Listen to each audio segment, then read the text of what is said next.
بسم اللہ الرحمن الرحیم۔ جس کو میرے مصطفیٰ سے پیار ہو گیا، جس کو میرے مصطفیٰ سے پیار ہو گیا، باغ جنت کا وہ حقدار ہو گیا۔ جس کو میرے مصطفیٰ سے پیار ہو گیا، باغ جنت کا وہ حقدار ہو گیا۔ جس کو میرے مصطفیٰ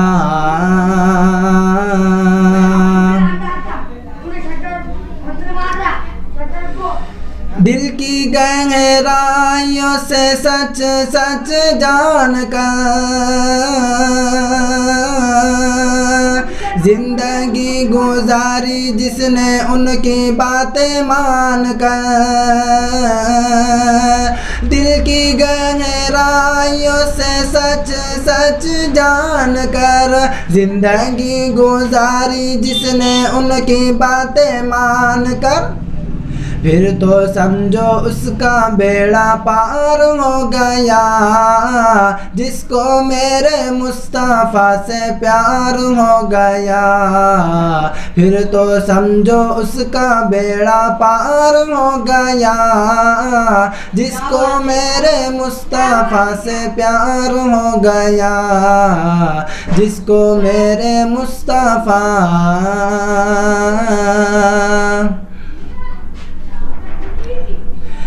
لوٹ گئے ڈھونڈ کے مشرکین مکہ، ایک کمزور سا مکڑی کا جالا، لوٹ گئے ڈھونڈ کے مشرکین مکہ، ایک کمزور سا مکڑی کا جالا، دشمنوں کی راہ کا دیوار ہو گیا۔ جس کو میرے مصطفیٰ سے پیار ہو گیا، جس کو میرے مصطفیٰ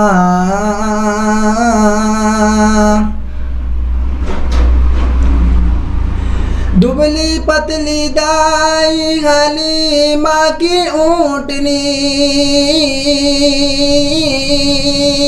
دکھلانے لگی پھر بجلی سی تیزی، دبلی پتلی دائی حلیمہ کی اونٹنی دکھلانے لگی پھر بجلی سی تیزی، آمنہ کا لال جب سوار ہو گیا، جس کو میرے مصطفیٰ سے پیار ہو گیا، جس کو میرے مصطفیٰ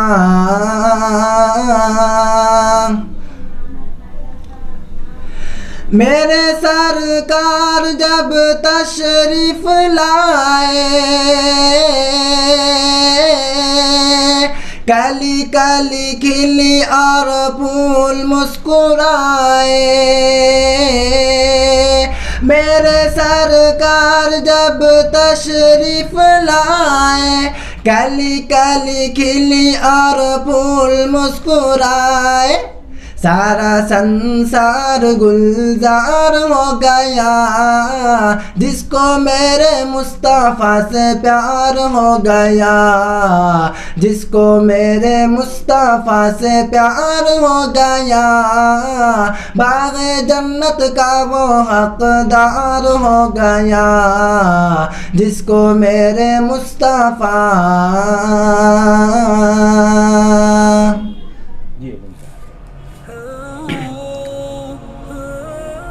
نحمده ونصلي ونسلم على رسوله الكريم، اما بعد، فاعوذ بالله من الشیطان الرجیم، بسم اللہ الرحمن الرحیم، قد جاءکم من اللہ نور وکتاب مبین، صدق اللہ المولانا العظیم۔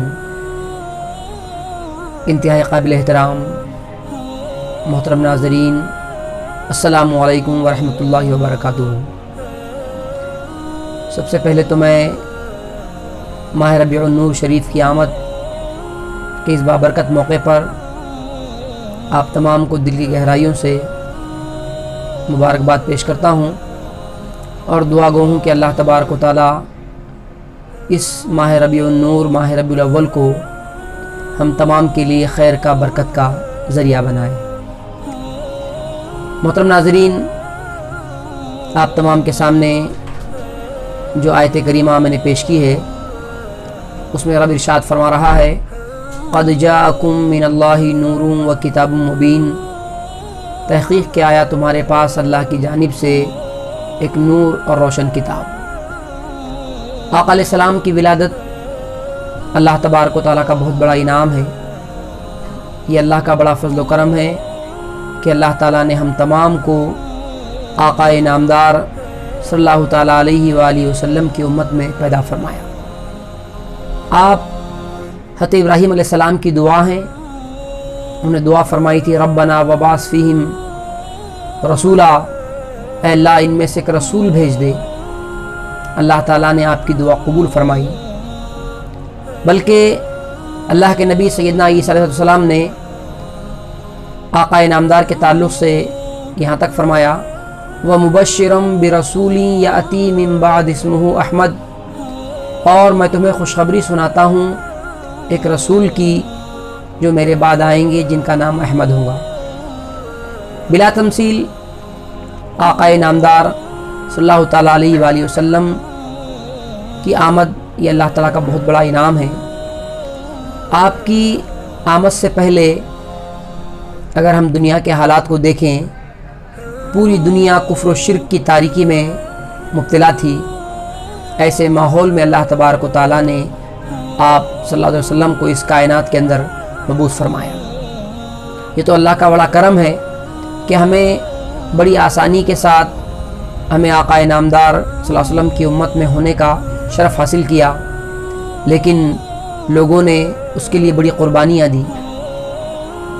سیدنا سلمان فارسی رضی اللہ تعالیٰ عنہ کے بارے میں احادیث میں آتا ہے کہ آپ ایک مجوسی خاندان سے آپ کا تعلق تھا، آتش پرست فیملی سے آپ تعلق رکھتے تھے، لیکن آپ کو حق کی تلاش تھی۔ حق کی تلاش کرتے کرتے آپ ایک راہب کے پاس چلے گئے اور وہاں جانے کے بعد آپ نے سالوں تک اس کی خدمت کی۔ جب اس کی وفات کا وقت قریب آیا تو اس راہب نے سلمان سے کہا کہ میں تمہیں ایک دوسرے راہب کے پاس بھیج رہا ہوں جو تمہیں حق تک پہنچائے، تمہیں حق سے ملا دے۔ کہا غموریا چلے جاؤ۔ فرماتے ہیں کہ میں غموریا چلا گیا، وہاں جانے کے بعد اس عابد کی خدمت کی اور زندگی گزار دی ان کی خدمت میں۔ جب ان کے وصال کا وقت قریب آیا تو اس عابد نے کہا کہ اب کوئی ایسا شخص باقی نہیں ہے کہ میں جس کے پاس تمہیں بھیجوں، لیکن میں تمہیں ایک خوشخبری سناتا ہوں کہ تم یثرب چلے جاؤ، وہاں پر اللہ کے آخری نبی محمد مصطفیٰ صلی اللہ علیہ وسلم مبعوث ہونے والے ہیں اور یثرب ان کی ہجرت گاہ ہے۔ حضرت سلمان فارسی نے کہا کہ مجھے کچھ ان کی علامتیں بتاؤ۔ کہا ان کی 3 نشانیاں ہیں۔ پہلی نشانی یہ ہے کہ وہ صدقہ نہیں کھائیں گے، دوسری نشانی یہ ہے کہ وہ ہدیہ قبول کریں گے، اور تیسری ان کی علامت یہ ہے کہ ان کے دونوں کاندھوں کے درمیان مہر نبوت ہوگی۔ سلمان فارسی کہتے ہیں کہ اس راہب کے وصال کے بعد میں نے اس کی تدفین کی اور یثرب جانے والے قافلے میں روانہ ہو گیا، مگر میری کم قسمتی کہ اس قافلے والوں نے مجھ کو غلام بنا لیا اور غلام بنانے کے بعد مجھ کو یثرب کے بازار میں لا کر بیچ دیا۔ ایک آقا نے مجھے خرید لیا، اپنا غلام بنا لیا، میں اس کے باغ میں کھجوروں کے درخت کی باغبانی کرتا، خدمت کرتا۔ کچھ دن گزر گئے، میں نے اللہ کا شکر ادا کیا کہ اگرچہ مجھے غلام بنایا گیا لیکن مجھے وہاں لا کر بیچا گیا جو اللہ کے نبی کی ہجرت گاہ ہے۔ کہتے ہیں کہ ایک دن میں اپنے باغ میں کھجوروں کی رکھوالی کر رہا تھا، اچانک فضائیں معطر ہو گئی اور ایک ترانے جو ہے میری کانوں سے ٹکرانے لگے کہ طلع البدر علینا من ثنیات الوداع وجب الشکر علینا ما دعا للہ داعی۔ جیسے ہی میں نے یہ ترانہ سنا، سنتے ہی میں اس باغ کی دیوار کو پھلانگ کر جانے لگا۔ میرا آقا آیا اور آ کر مجھ کو پکڑ لیا. میں نے کہا اے میرے آقا میں آپ کا ہی غلام ہوں, میرا جسم آپ کا غلام ہے مگر میرا دل کسی اور کا غلام ہے. کہا میں جا رہا ہوں پھر آ جاؤں گا. کہتے ہیں کہ وہ اللہ کے نبی کی بارگاہ میں حاضر ہوئے, کچھ کھجور لے کر آئے اور آپ سے کہا کہ یہ صدقے کے کھجور ہیں, آپ قبول کر لیجئے. اللہ کے نبی نے فرمایا کہ ہم صدقہ نہیں کھاتے. کہتے ہیں سلمان فارسی واپس ہوئے, کچھ دن گزر گئے, پھر دوبارہ کھجور لے کر اللہ کے نبی کی بارگاہ میں حاضر ہوئے اور کہا کہ یہ ہدیہ ہے, آپ قبول کیجئے. اللہ کے نبی نے قبول فرما لیا. فرماتے 2 نشانیاں مکمل ہو گئی. کچھ دن اور گزر گئے. ایک دن میں اپنے باغ میں موجود تھا کہ اچانک اللہ کے نبی صلی اللہ علیہ وسلم تشریف لائے. آپ کے کاندھے پر جو ہے آپ نے چادر ڈالی ہوئی تھی. جیسے آپ تشریف لائے میں آپ کے پیچھے پیچھے چلنے لگا تاکہ میں مہر نبوت کو دیکھ سکوں. فرماتے میں پیچھے چلنے لگا اور اسی انتظار میں تھا کہ شاید کوئی ہوا کا جھونکا آ جائے اور اللہ کے نبی کی پشت مبارک سے چادر ہٹ جائے اور میں مہر نبوت کو دیکھ لوں.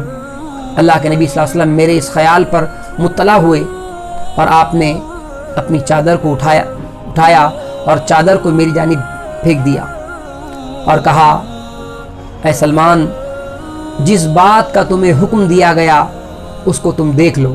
یعنی اس راہب نے جو اشارہ کیا. سلمان فارسی کہتے ہیں کہ میں نے اللہ کے نبی صلی اللہ علیہ وسلم کی مہر نبوت کو دیکھ لیا اور دیکھنے کے بعد میں کلمہ پڑھ کر مسلمان ہو گیا. ہمیں اس بات کا احساس ہوتا ہے کہ صحابہ کرام نے اللہ کے نبی کا قرب پانے کے لیے بڑی قربانیاں دی ہیں. یہ میلاد النبی کا مہینہ ہے. ہمیں اللہ کے نبی کی تعلیمات کو آگے بڑھانے کی ضرورت ہے. آقا نامدار کی آمد سے قبل جو ہے عرب کے قبیلوں میں بعض قبیلوں میں رسم تھی کہ لڑکیوں کو زمین میں زندہ گاڑ دیا جاتا تھا. قرآن فرماتا ہے وَإِذَا الْمَوْءُودَةُ سُئِلَتْ, اور جب زندہ گاڑی ہوئی سے سوال کیا جائے گا کہ کس جرم میں تجھ کو گاڑا گیا. تو اللہ کے نبی کی آمد جو ہے اللہ تعالیٰ کی بہت بڑی رحمت ہے, اللہ کا بڑا انعام ہے. رب فرماتا ہے وَمَا أَرْسَلْنَاكَ إِلَّا رَحْمَةً لِّلْعَالَمِينَ, اے محبوب ہم نے آپ کو تمام عالم کے لیے رحمت بنا کر مبعوث فرمایا. آقا نامدار کی ولادت کا مہینہ ہے. ہم اس موقع پر اللہ کے نبی کی تعلیمات کو پڑھیں, آقا علیہ السلام کی آمد کے موقع پر خوشی کا اظہار کریں اور جو ہے اللہ کے نبی کی سیرت پاک پر عمل کرتے ہوئے اپنی دنیا اور آخرت دونوں کو تابناک کریں. پروردگار عالم ہم تمام کو آقا نامدار کی تمام تعلیمات پر عمل کرنے کی توفیق عطا فرمائے اور ہم تمام کو آپ کے نقش قدم پر چلنے کی توفیق عطا فرمائے. وما علینا الا البلاغ المبین.